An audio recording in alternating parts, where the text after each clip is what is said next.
સોના ચોક બજાર વિસ્તારમાંથી ગુમ થયેલા 3 સગીર બાળકો સહિત સહી સલામત મળી આવતા પોલીસ અને પરિવારે રાહતનો શ્વાસ લીધો છે. પોલીસ તપાસમાં સામે આવ્યું છે કે ફ્રી ફાયર ગેમ રમવા ન દેવાતા નારાજ થયા ત્રણેય બાળકો કોઈને જણાવ્યા વગર ઘરેથી ભાગી ગયા હતા. 3 શહેરોની સફર બાદ સીસીટીવીની મદદથી પોલીસે શોધી કાઢ્યા હતા. ત્રણેય બાળકોમાં 14 વર્ષનો મોટો દીકરો, 11 વર્ષનો નાનો દીકરો અને 9 વર્ષની દીકરી આમ 19 મે 2024ની મધ્યરાત્રિ દરમિયાન ઘરેથી નીકળી ગયા હતા. તેઓ સુરતથી ટ્રેન મારફતે મુંબઈ, ત્યાંથી જયપુર અને અંતે દિલ્હી પહોંચ્યા હતા. દિલ્હીથી સુરત પરત ફરતી વખતે રેલવે સ્ટેશનના સીસીટીવી કેમેરામાં તેઓ કેદ થઈ ગયા હતા.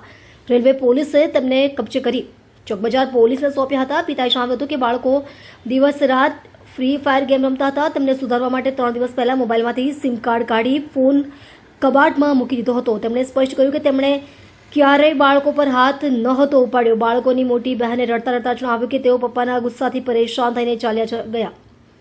જતાં જતાં અમે ખાવાનું બનાવી દીધું છે કહી ગયા. આમ ગેમ રમવાના ચક્કરમાં સુરતથી મુંબઈ, જયપુર, દિલ્હી સુધીની લાંબી સફર ખેડીને પરત આવેલા બાળકો સુરક્ષિત મળતા મામલાનો સુખદ અંત આવ્યો છે.